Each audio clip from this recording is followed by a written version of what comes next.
ربنا إني أسكنت من ذريتي بواد غير ذي زرع عند بيتك المحرم ربنا ليقيموا الصلاة فاجعل أفئدة من الناس تهوي إليهم وارزقهم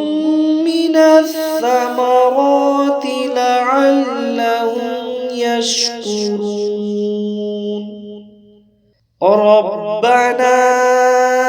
إني أسكنت من ذريتي بواد غير ذي زرع عند بيتك المحرم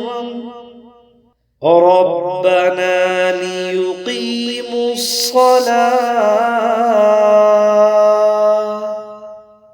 فاجعل أفئدة من الناس تهوي إليهم وارزقهم من الثمرات لعلهم يشكرون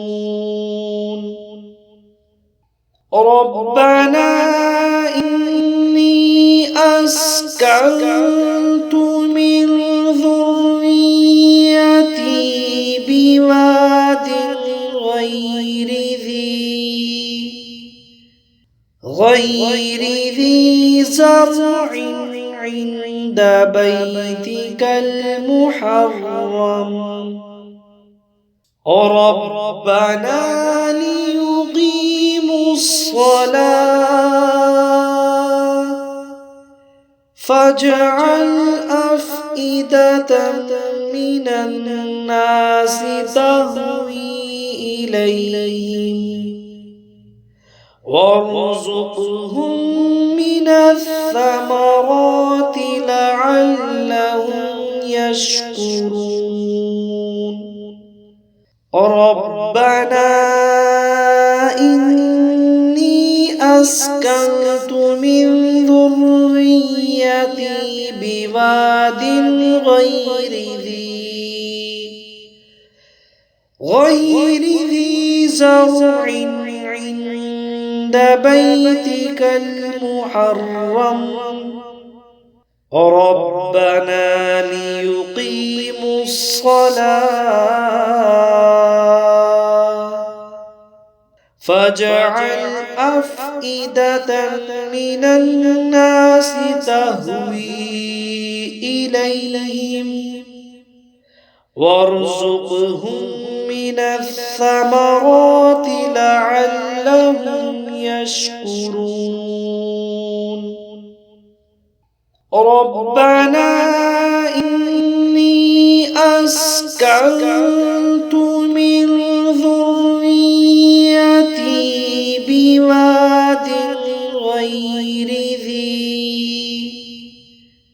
غير ذي زرع عند بيتك المحرم ربنا ليقيموا الصلاة فاجعل أفئدة من الناس تهوي إليهم وارزقهم من الثمرات لعلهم يشكرون ربنا إني أسكنت من ذريتي بواد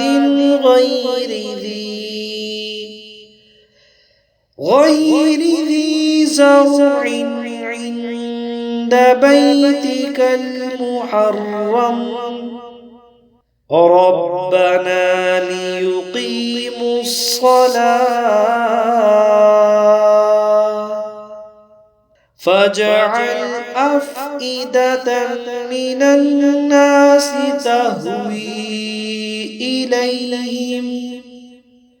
وارزقهم من الثمرات لعلهم يشكرون ربنا إني أسكنت من ذريتي بواد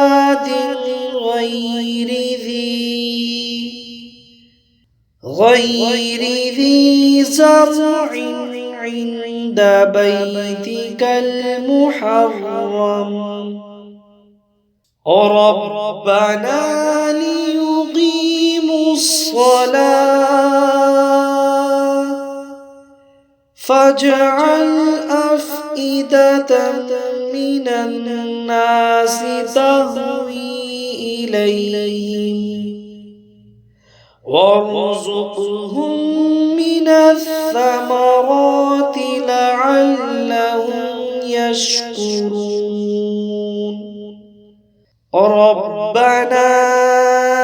إني أسكنت من ذريتي بواد غير ذي زرع عند بيتك المحرم ربنا ليقيموا الصلاة فاجعل أفئدة من الناس تهوي إليهم وارزقهم من الثمرات لعلهم يشكرون ربنا إني أسكنت من ذريتي بواد